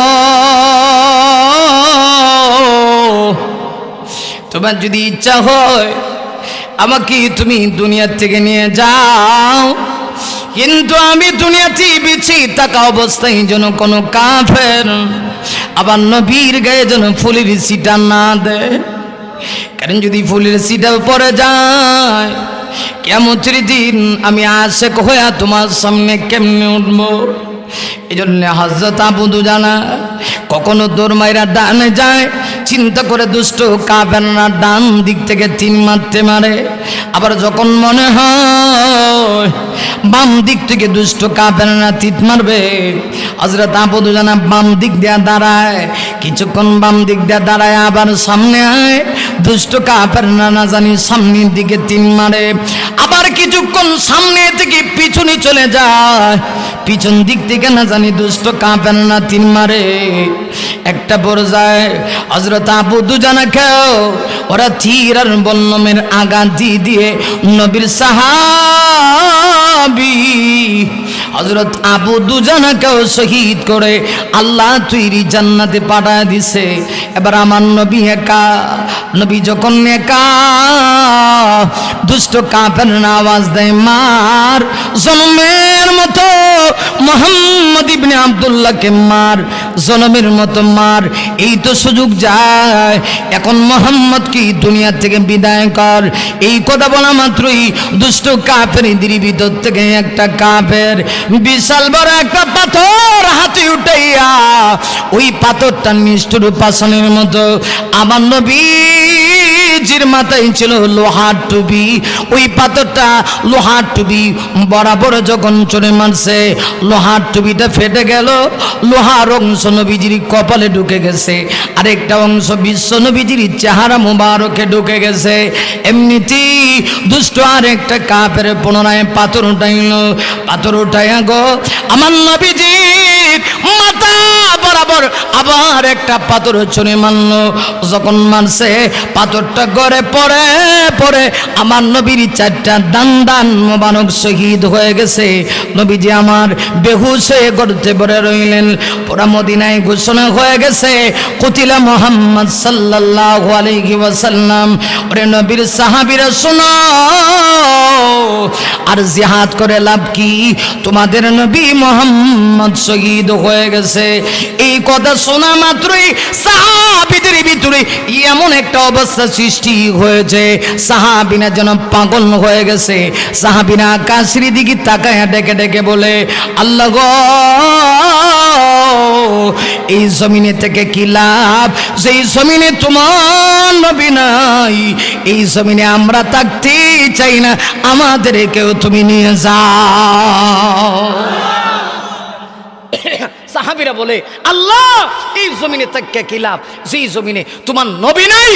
এই জমিনে কেমনে থাকবো, তোমার নবীকে না দেখলে তো আমরা থাকতে পারবো না। আল্লাহু আকবার বলবেন না? আল্লাহু আকবার। দেখেন কেমন ছিল আশিকের রাসূল সাহাবায়ে কেরাম, পাগলা আশিক ছিল নবীর সাহাবীরা। কিভাবে নবীকে ভালোবাসত। নবীকে তালাশ করে জিহাদের ময়দানে পাওয়া যাচ্ছে না। এমনিতেই হযরত আবু বকরের মতো স্থির সাহাবী অস্থির হয়ে জিহাদের ময়দানে দৌড়াচ্ছে। হযরত আলী তো ঘোষণা দিয়েছে, নবীকে যতক্ষণ পর্যন্ত না পাবো আমি আমার স্থানে ফেরত যাব না। হযরত উমরের মতো সাহাবী তরবারিটা কোষামুক্ত করে বের করে জিহাদের ময়দানে নাঙ্গা তরবারি গোড়াচ্ছেন আর বলছেন, যদি কেউ বলবা মুহাম্মদ নাই, আমার তরবারির নিচে তার মাথা চলে যাবে। আল্লাহু আকবার বলবেন না? দেখেন না আশিকের রাসূল কাকে বলা হয়, নবীকে পাচ্ছে না তো। হযরত আলী বলেন, এমনিতেই জিহাদের ময়দানে যখন নবীকে তালাশ করে ঘুরে বেড়াচ্ছি, হঠাৎ করে হযরত আলী বলেন, আমি তাকায় দেখি বিশ্ব নবীজির নুরানি চেহারা মোবারক দেখা যাচ্ছে। নবীজি একটা গর্তে পড়ে, উহুদের ময়দানে নবীজি একটা গর্তে বেহুশ হয়ে পড়ে আছে। আল্লাহু আকবার। বেহুশ হয়ে আমার নবীজি গর্তে পড়ে আছে। হযরত আলী রাদিয়াল্লাহু আনহু বলেন, আমি একটা দৌড় মারলাম, গিয়া দেখি বিশ্ব নবীজির চেহারা মুবারকটা রক্তে রঞ্জিত হয়ে গেছে। লোহার টুপি হেলমেট ফাইটে আমার রাসূলের কপালে ঢুকে গেছে, আর এদিক দিয়ে আরেকটা অংশ চেহারায় ঢুকে গেছে। হযরত আলী রাদিয়াল্লাহু আনহু এই অবস্থা দেখে তিনি একটা আওয়াজ দিয়ে বলছিলেন, আল্লাহ, এই জমিনওয়ালার অবস্থা কেমন হতে পারে যারা তার নবীকে মাইরা রক্তাক্ত করে ফেলেছে। ঠিক সেই সময়ে আমার নবীজির হুঁশটা ফিরে আসলো। এমনিতেই নবীজি শুনতে পাচ্ছেন আলী এই কথা বলছে, বদদুয়া দিচ্ছে। রাসূল তখন আলীকে ইশারা দিয়ে বলেন, আলী দেখ তোর কানটা আমি বিশ্ব নবীজির মুখ মোবারকের কাছে নিয়ে আয়। সুবহানাল্লাহ। হযরত আলী রাদিয়াল্লাহু আনহু বলেন, আমি তখন আমার কান নিলাম। নবীজি তখন আমার কানের কাছে এসে বলতেছেন, আলী, আমার উম্মতকে তুমি বদদুয়া দিও না। আল্লাহু আকবার কোন, আল্লাহু আকবার, আল্লাহু আকবার।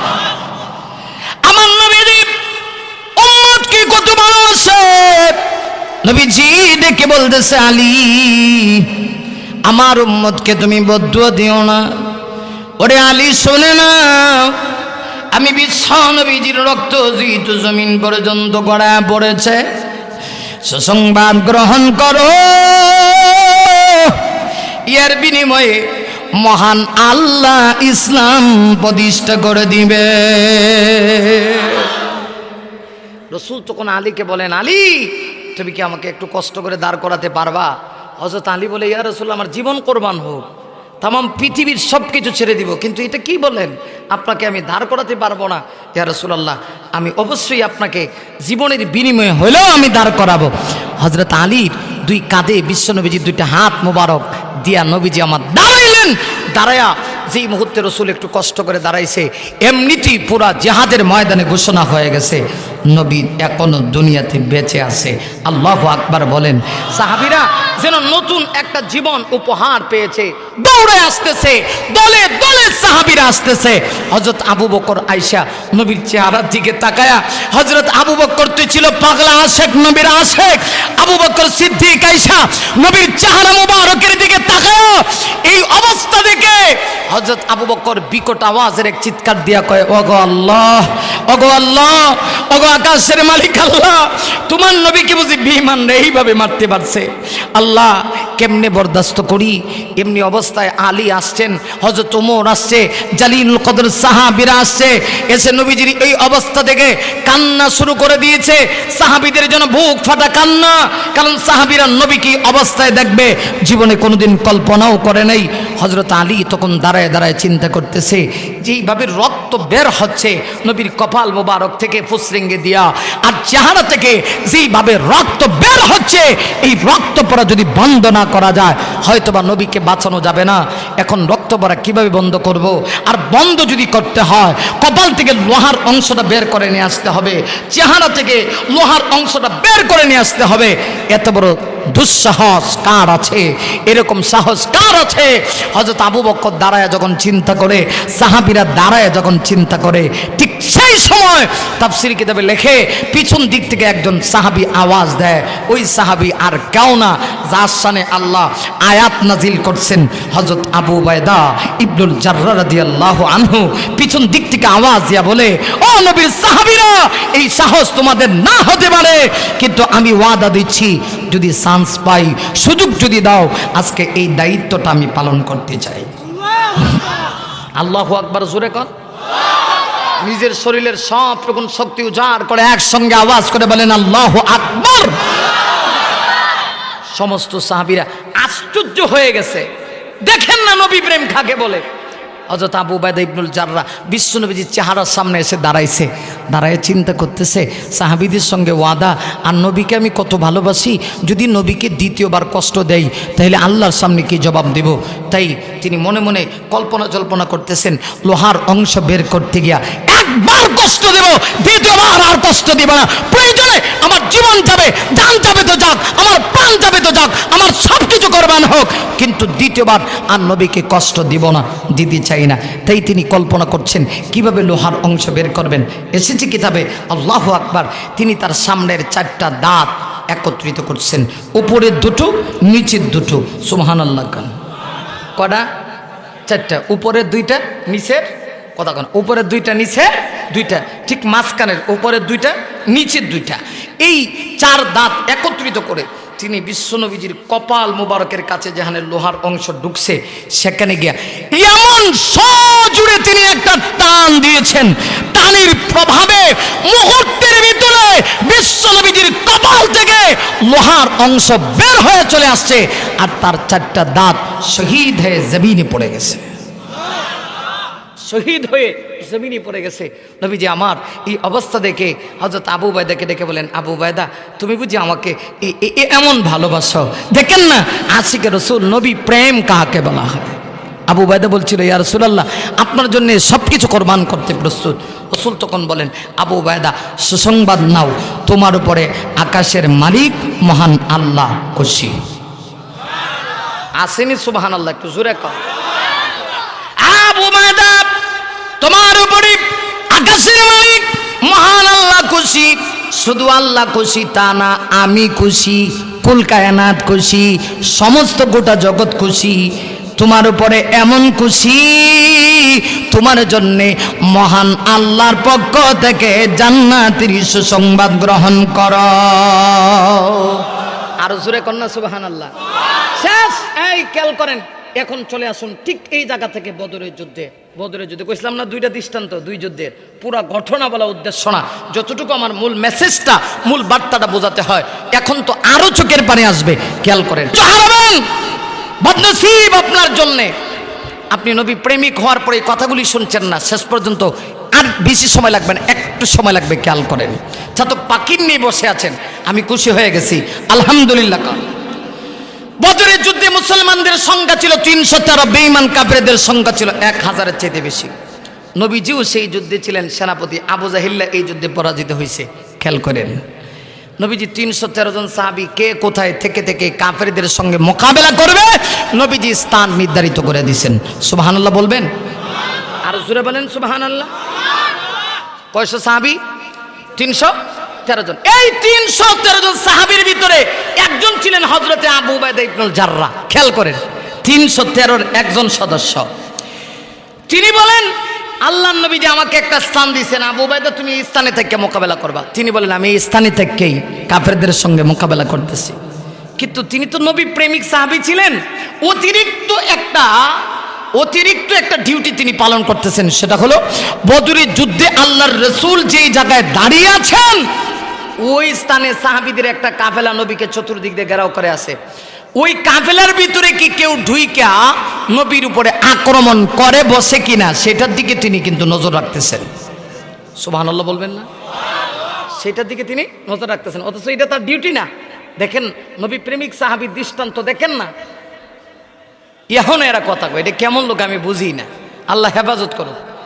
এইরকম একটা অবস্থা, এত সুন্দর একটা মাহফিল, এখানে গিয়েই কথা কয়, বলার কোন দরকার আছে? এখন এটা বক্তার কি পরিমাণ কষ্ট হইতে পারে, এটা আল্লাহ ছাড়া আর কেউ জানে না। বক্তারা যে 80,000 দাম লাগবে, কেন লেগে কয়? এটা ওয়াজে আয়া দেখেন যে ওয়াজ কারে কয়। আমরা তো এরকম কন্ট্যাক্ট করে আই না, তো ওই জন্য ঝামেলা। কয় 1,20,000 দাম লাগবে, এরকম বক্তা বাংলাদেশও আসেনি। আর ওয়াজ কিন্তু এত সোজা না।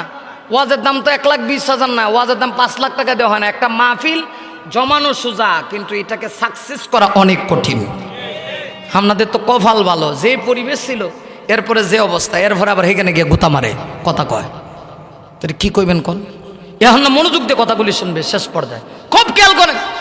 এই 313 জন সাহাবী, এর ভিতরে একজন তিনি বলেন, আমি অবশিষ্ট আর একটা ডিউটি পালন করতেছি, যে নবীর দিকে নি কেউ কোনো কাফের নবীকে আঘাত করার জন্য আসে।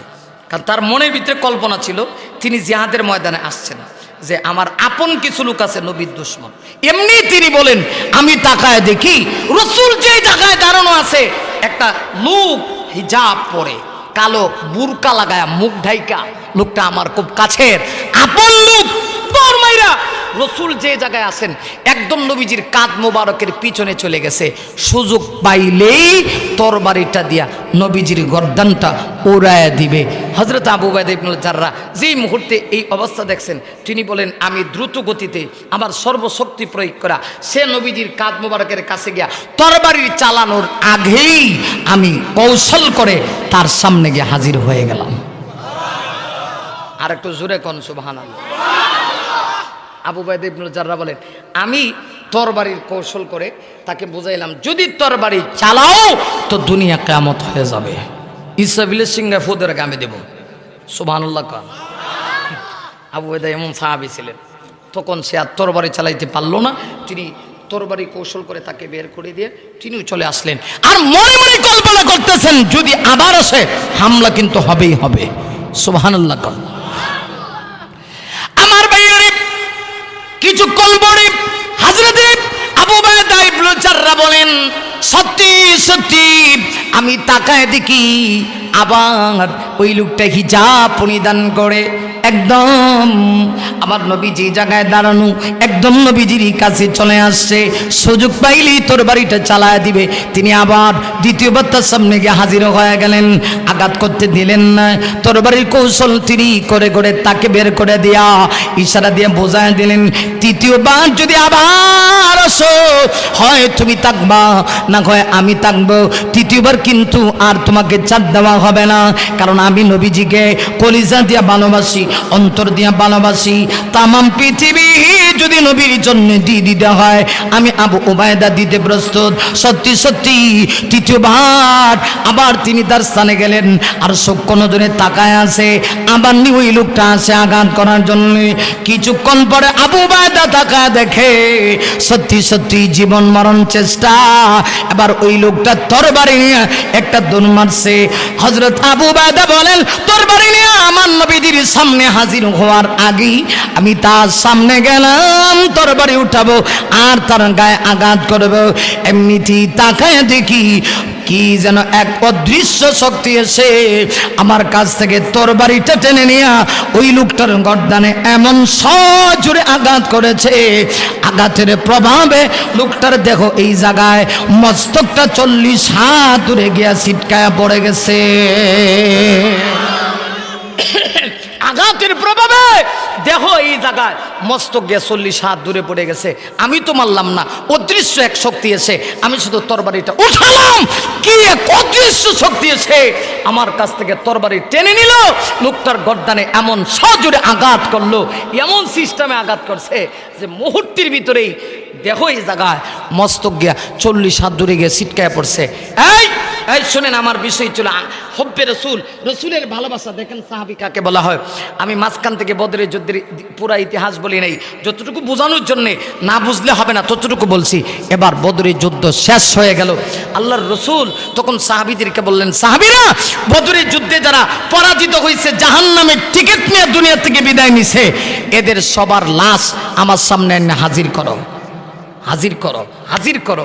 যেই মুহূর্তে কথা বলছে 70টা লাশ নবীর সামনে না হাজির করা হয়েছে। সুবহানাল্লাহ কইতেন না? কয়টা লাশ? 70টা। এই 70 জন জাহান্নামী, সিলমালা জাহান্নামী, এদের প্রধান ছিল আবু জাহিল্লা। নবীজি তখন ওই লাশগুলির দিকে তাকাচ্ছেন, একে একে তাকিয়ে তাকিয়ে তাকিয়ে তাকিয়ে 69টা লাশ দেখলেন যে না সিস্টেমই আছে, একেবারে না, কেউ হাত আছে তো ফাও নাই, ফাও আছে তো হাত নাই, মানে ভিন্ন ভিন্ন সিস্টেমে মায়ের আছে। কিন্তু এমন একটা লাশ দেখা যায়, আজীব এক মায়ের, যেই লাশের শুধু দেহ আছে কিন্তু ডাইরেক্ট মাথা নাই। রসুল তখন বলেন, সাহাবীরা এই লোকটার মস্তক কি কেউ আইনা দিতে পারবা? এক সাহাবী বলে, হুজুর আমি দেখছি 40 হাত দূরে পড়ে আছে, লয়াও। যখন আনা হয়েছে নবীজি তখন তার বডির সঙ্গে কানেকশন দিয়েছেন। কানেকশন দেওয়ার পরে নবীজি তখন তাকায় দেখে যে এই লোকটা তো পরিচিত, এটা তো আমার সাহাবী আবু উবাইদা ইবনুল জাররার জন্মদাতা পিতা। নবীজি আশ্চর্য হয়ে গেছেন, আশ্চর্য হয়ে বলেন, সাহাবীরা এই লোকটাকে কে মারছো? সাথে সাথে সন্তান বলে, ইয়া রাসূলুল্লাহ আমি মারছি, তবে পুরাটা আমি করতে পারি নাই। সুবহানাল্লাহ কইতেন। দেখছেন দেখছেন দেখছেন, এই হব্বে রাসূল কাকে বলা হয় দেখেন, নবীর প্রেম কাকে বলা হয় দেখেন, নবীর ভালোবাসা কাকে বলা হয় দেখেন। ওই সাহাবী বলতেছে, ইয়া রাসূলুল্লাহ আমি মারছি। কেন মারলা? সাহাবী বলে, হুজুর এমন কুলাঙ্গার বাবা দিয়ে কি করব? যেই কুলাঙ্গার বাবা আমার নবীকে মারতে চায়, একবার না 3-3বার এসেছে আমার নবীকে মারার জন্য। আপনি বলুন ওই কুলাঙ্গার পিতা দিয়ে আমি কি করব? এই কুলাঙ্গার পিতাকে একবার নয় 1000 বার যদি হত্যা করতে হয় আমি আবু উবাইদা প্রস্তুত। রসুল তখন খুশি হয়ে গেলেন, কিন্তু মক্কার সর্দারেরা এরা বলতে শুরু করলো, এইটার নাম বুঝি ইসলাম? এইটা কেমন ইসলাম যে সন্তান তার বাবাকে হত্যা করে? নবীজি তখন মাথাটা নিচু করে দিয়ে বসে আছেন, এমনিতে সিগন্যাল বাজে উঠছে, কোরআন শরীফের সূরা আল মুজাদালার 22 নং আয়াতটা আল্লাহ পাক রব্বুল আলামিন নাজিল করছেন। আর আসতে বলবেন সুবহানাল্লাহ নাকি? আর আসতে বলবেন। এর চাইতে নবীর প্রেম আর কি হতে পারে? কাফেররা কয় এটা কেমন ইসলাম যে ইসলামের কারণে সন্তান তার আপন বাবাকে হত্যা করলো? আল্লাহ রাব্বুল আলামিন সঙ্গে সঙ্গে আয়াত নাজিল করলেন। আর বলবো না, শুধু আয়াতের তরজমাটা বলবো। তবে আমার কিছু আবদার আছে, কেউ উঠলে আমি বদুয়া দিব, একটা লোক উঠবেন না। আল্লাহ পাক আয়াত নাজিল করলেন। আল্লাহ আয়াত নাজিল করে জানায় দিলেন, লা তাজিদু কওমান ইউমিনুনা বিল্লাহ।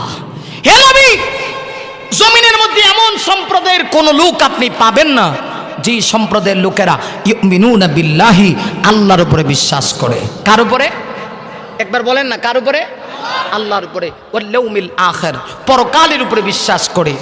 ইউয়াদুনা মান হাদাল্লাহ ওয়া রাসূলা, অথচ তার সামনে আল্লাহ এবং তার রাসূলের বিরুদ্ধাচরণ করা হয়। যে আল্লাহ বিশ্বাস করে, পরকাল বিশ্বাস করে, তার সামনে যদি আল্লাহ এবং তার রাসূলের বিরুদ্ধাচরণ করা হয়, আল্লাহ নিজে বলতেছেন ইউয়াদুনা মান হাদাল্লাহ ওয়া রাসূলা ওয়ালাউ কানু আবাহুম, বিরুদ্ধাচরণকারী যদি নিজের বাবাও হয়, সন্তান ইমানদার হইলে, নবী প্রেমিক হইলে, নবীর পক্ষে থাকতে গিয়া এমন বাবাকেও ছাড় দিতে পারে? কথা বলেন, সাথ দিতে? আল্লাহ নিজে বলতেছেন এটাই তো মুমিনের লক্ষণ, এটাই তো আশিকের রাসূলের লক্ষণ, যে আমার বাবা, তাকে আমি 100 বার সম্মান করি, কিন্তু ওই বাবা নবীর বিরুদ্ধে চলে যাইব আর আমি খাড়ায় খাড়ায় চেহারা দেখব, এটার নাম ইসলাম না। প্রতিবাদ করতে হবে, ঠিক কিনা? আল্লাহ নিজে বলছেন ওয়ালাউ কানু আবাহুম, নিজের পিতাও যদি হয়, সন্তান নবীকে ভালোবাসে, পিতাকে ছাড় দিবে না। আও আবনাহুম, সন্তান যদি হয়, বাবা তার সন্তানকে ছাড় দিবে না। আও ইখওয়ানাহুম, ভাই যদি হয়, ভাই দেখতেছে ইসলামের বিরুদ্ধে চলে গেছে, নবীর বিপক্ষে চলে গেছে, তাকে ছাড় দেবে না।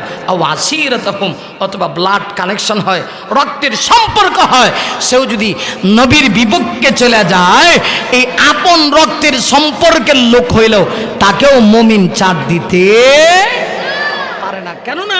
আল্লাহ বলেন উলাইকা কাতাবা ফি কুলুবিহিমুল ঈমান, আল্লাহ ওই সমস্ত লোকের অন্তরের ভিতরে ঈমানকে বদ্ধমূল করে দিয়েছেন। ঈমানটা এমন ভাবে ঢুকছে যে পৃথিবীর সব একদিকে, আল্লাহর প্রেম একদিকে, নবীর প্রেম আরেকদিকে। কথা কোন ঠিক কিনা?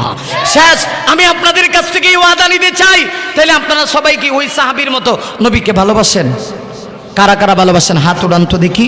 লিল্লাহে তাকবীর, আর জোরে আওয়াজ করে নারে তাকবীর।